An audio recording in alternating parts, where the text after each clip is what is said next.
This week on Vaticano, it's a time of change for the Order of Malta. The order held its election for a new head earlier this month. It's also facing constitutional reforms in order to modernize its practices and support its religious members.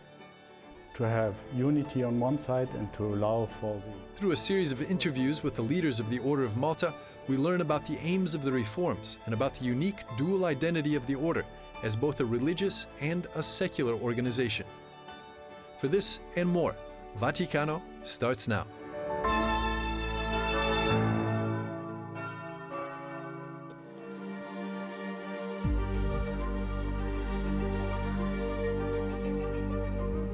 The Sovereign Military Order of Malta has chosen a new head for a one-year period as it reforms its constitution. Fra Marco Luzzago, an Italian professed knight, was elected the Lieutenant of the Grand Master on November the 8th in Rome during the meeting of the group's elective body, called the Council Complete of the State Order.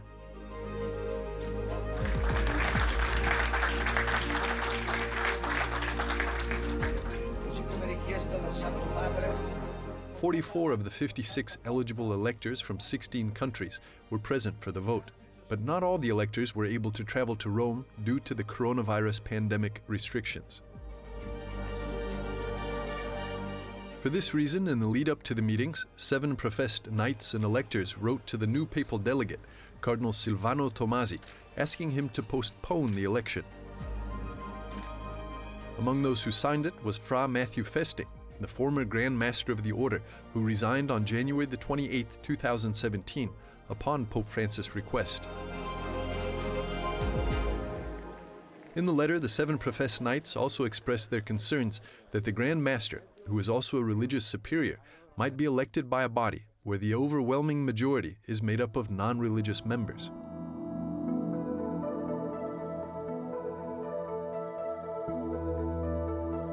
Despite this appeal, the election went ahead.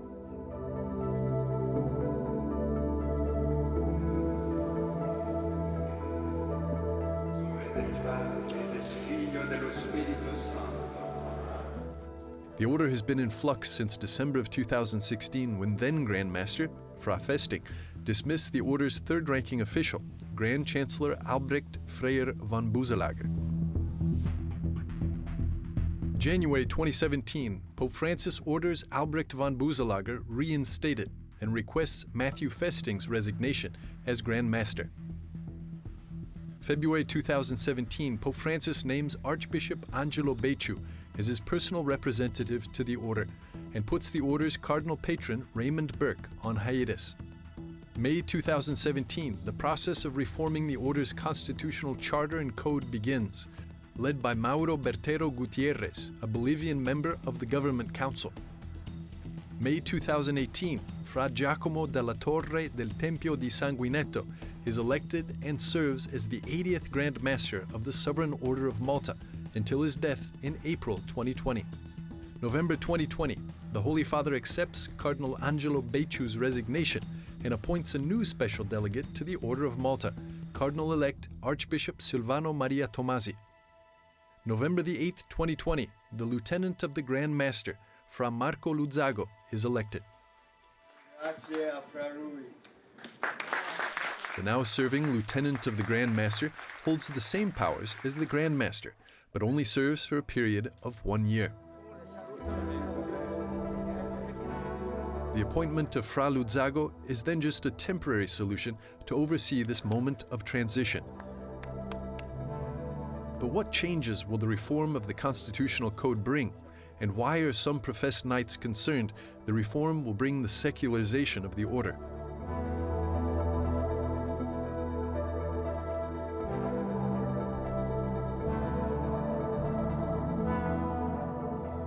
Join us for some answers to those questions after a short break.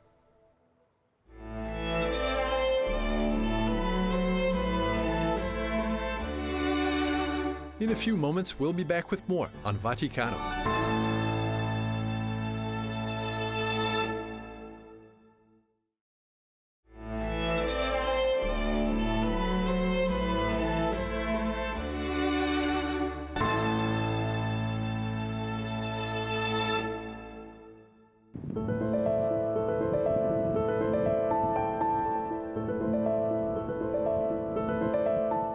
While the Grand Master is the head of the entire Order of Malta, he has the Sovereign Council to assist him in legislative duties. The Grand Chancellor is one of 6 members of this council, and he's the Minister of Foreign and Internal Affairs. To have unity on one side and to allow for... Albrecht van Boeselager has been Grand Chancellor of the Order of Malta since May 31st, 2014, with a brief interruption from December of 2016 to January of 2017. Grand Chancellor, it is great to meet you and thank you very much for your time. Welcome here. It's been a tricky number of years for the Order of Malta, with the resignation of the last Grand Master in 2017 at the request of Pope Francis, and then Pope Francis then appointed Cardinal Angelo Becciu as head of the spiritual and moral guidance of the Order. And so will this offer a bit more stability, a new Grand Master? The stability of the Order as such was never endangered. The Order has a very horizontal organization. The operational responsibilities for the worldwide activities lay with the different national or international organizations of the Order, which have their own leaders and boards. So the activities of the Order were not affected by these events you mentioned. And with these changes to the Constitution, possible changes, it has been in the press that there's been some tension within the Order, people wondering and worrying about the direction, the role of religious people within the Order. How do you think that will play out? I think if you are considering reforms of constitutions, discussions are normal. It would be, I would be astonished if there would not be discussions and differing opinions, a bit of unrest, of course, as always in these situations. But my feeling is that on many questions, a consensus is growing. So I'm confident that we will come to results within a year. Let's go back in time to the foundation of the Order of Malta and remind us, when was it founded and why was it founded? It was founded in the 11th century. The details of the foundation are in the fog of history, but it's most probable that it was founded by merchants from Amalfi who founded a hospital in Jerusalem to care for wounded and sick pilgrims and merchants. And the first superior of the hospital became Brother Gerard, whose 900th anniversary of death we just celebrated. And when the first Crusaders arrived in Jerusalem in 1099, they found a flourishing hospital, and many were so attracted by the charism of Brother Gerard that they laid down their weapons and joined the Brotherhood to serve the malads and the poor. And since the beginning, I think it was always that it would care for people regardless of their background, their religious identity. I think it was the first institution in the world which had in its constitution written that the service to the poor is given regardless of race, religion, origin, reason for the need. And not only is it a religious order, but it's also a sovereign body. Mm-hmm. What is the significance of that? It's very important for us, especially for our operations and assistance in areas of conflict and unrest. We are not aligned to any state, to any business interests. People in conflict areas have a sixth sense to smell whether somebody is coming only to help or there is a hidden agenda, or even the suspicion of a hidden agenda. I can give you many examples, Myanmar, Eastern Congo, Middle East now, where we sometimes are the only ones who can help. And that's mainly due to our status. Because of your independence? Yeah. And I saw an interview with you, it must have been 5 years ago, where you were talking about the Middle East and the hospitals, the clinics that you run in Lebanon, and you were saying the situation is going from bad to worse, or something to that effect. What's the situation like there at the moment on the ground where the Order of Malta is working? In Lebanon, it's terrible. After the explosion, it has become much worse. Many young people are leaving the country, educated, skilled young people, and the people are in dear, dear need. So we are setting up even bigger projects to help in Lebanon. And we can do it very efficiently because the Lebanese Association, and that's again an example, is probably the only organization in the country which has good contacts to all parties, including Hezbollah. In the south, we run a clinic in formal cooperation with the Shiite Foundation, and the Shiite nurses wearing the burqa, and on the burqa our cross. So people recognize that white cross and the red background all over the world as being a sign of wanting to help and not having a political agenda. Yeah, exactly. So much need in the world today across all the continents, and so many bodies trying to help them. Why is it so important for an organization like the Order of Malta to be helping but still have that religious Catholic ethos at its core? That's our founding principle. So that's the Christ's command to love your neighbor, and Matthew 25, what you have done for the least of my brothers. That's our founding principle and our motivation. I think that's the base on which we stand. Without this, there would not be a reason to carry on as Order of Malta. And many forget that about 85% of the world's population adheres to religion. And we realize, for instance, in Muslim countries, not in fundamentalistic countries, but in many, that they have better understanding of our motivation and is better accepted than that of secular organizations, because they know how we tick, even if they adhere to another religion.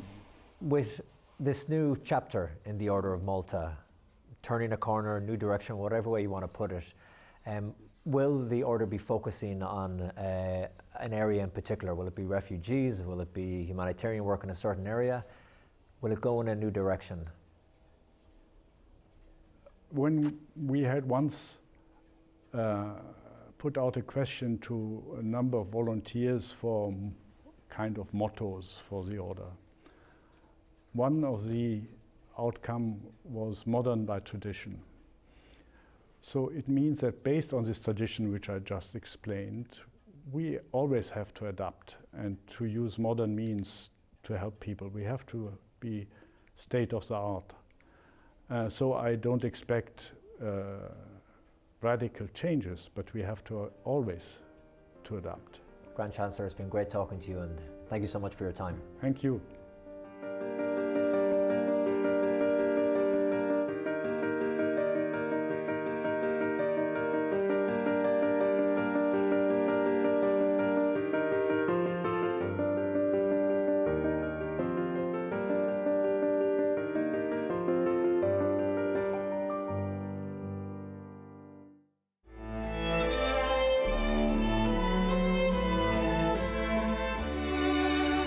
There is a need of aggiornamento. We'll be back after a short break with more on Vaticano.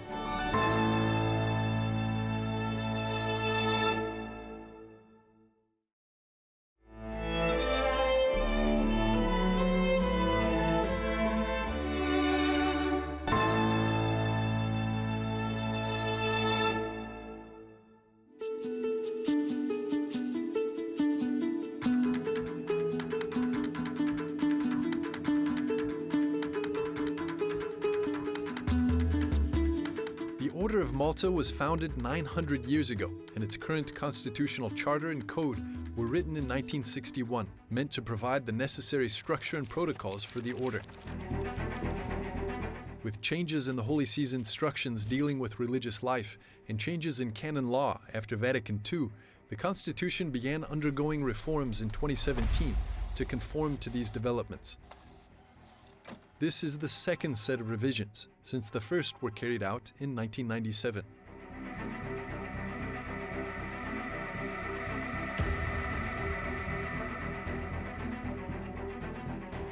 Some members see this latest reform as a threat to the order's structure. On October the 19th of this year, the Italian news outlet La Bussola Quotidiana published a letter of protest signed by roughly half of the professed knights, religious lay brothers and first-class knights. In the letter, the professed knights outline their fear that the leadership of the order will shift from the hands of the professed lay religious knights to the secular members and would become a type of non-governmental organization. These changes sparked a discussion about the balance between the lay and religious members of this order. Our Father, O Padre nostro, che sei nei cieli. The newly appointed papal delegate, Cardinal Silvano Maria Tomasi, argues the reforms are a means of moving forward in this modern era while maintaining the traditions and values of the past. There is a need of aggiornamento, a need of updating and becoming more sensitive to the circumstances of today and responding with more efficiency, overcoming or reforming structures, ways of doing things that were effective in the past but are no longer responding completely to the needs of the present.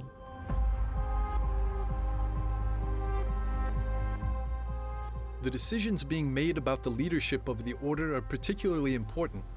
The reforms will certainly lead to changes in the order's structure and governance, and will eventually affect the work of over 130,000 members, volunteers and employees working in 120 countries around the world.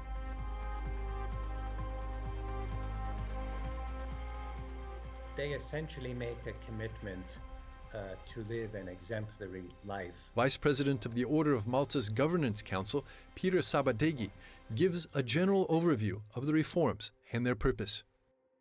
Quite frankly, we do not conform to the canon law that was put in place based on the Second Vatican Council. So that's an issue that we need to deal with. I understand that you've done a very broad consultation across the order as well to get feedback from members for this reform process. What did you hear from them? In 2017, all of the members had an opportunity to provide their own view of what the key priority issues are in the order. Those were classified into 10 different groups, and then they were grouped into a further 5.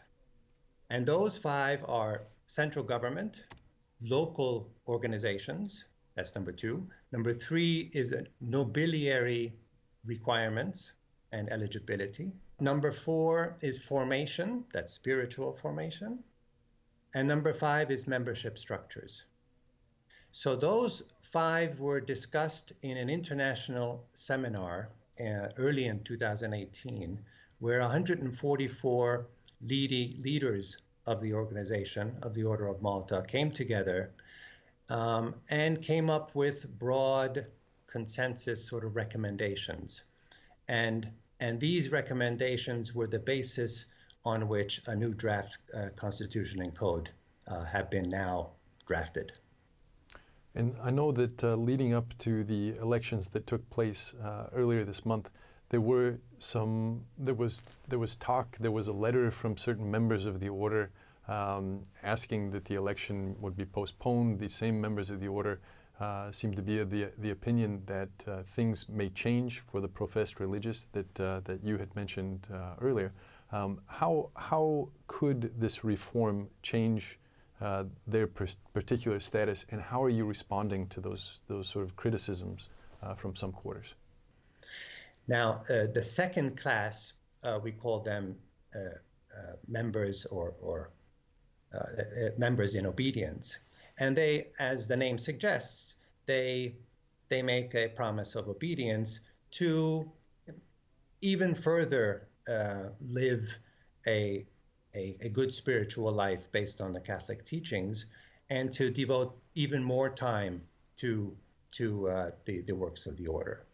And then finally, we get to the first class. We call them professed.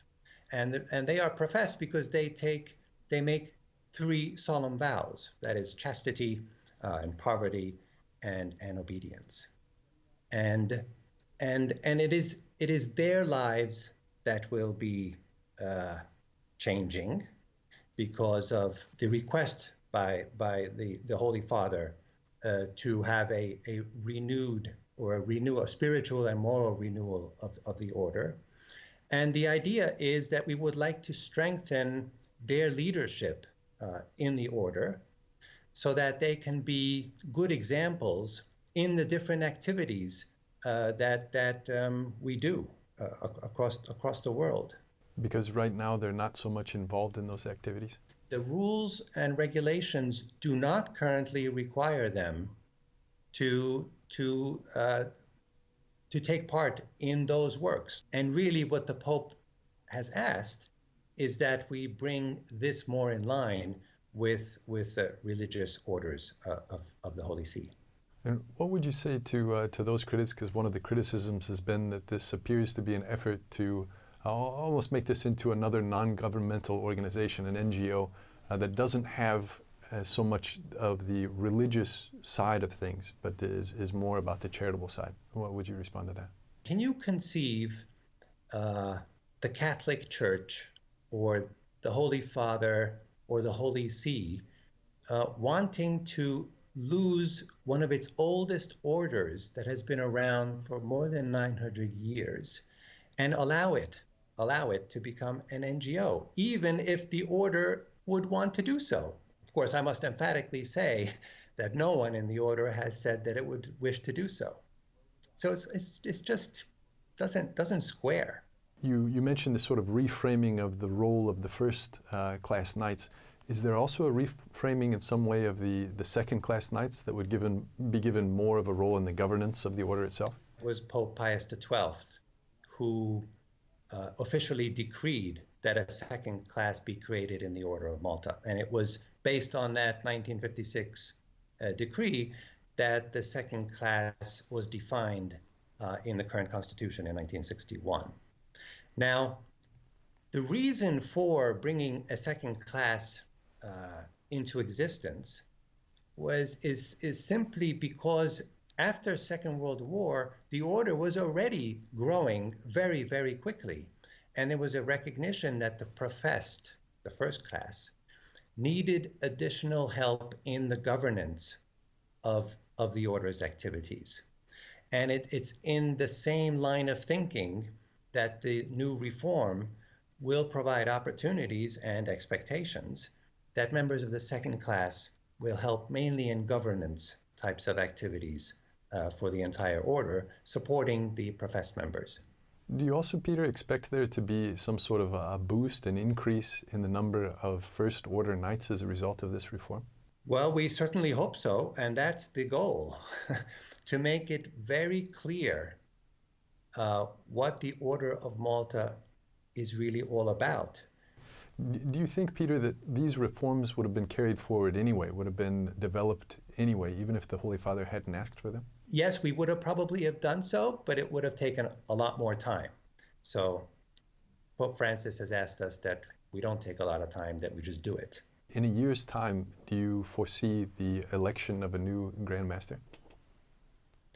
Well, the idea is that these reforms will be documented and agreed in a new constitution and code. These will have to be accepted by a general chapter, and then we expect that there will be a Grand Master elected based on those new rules and regulations.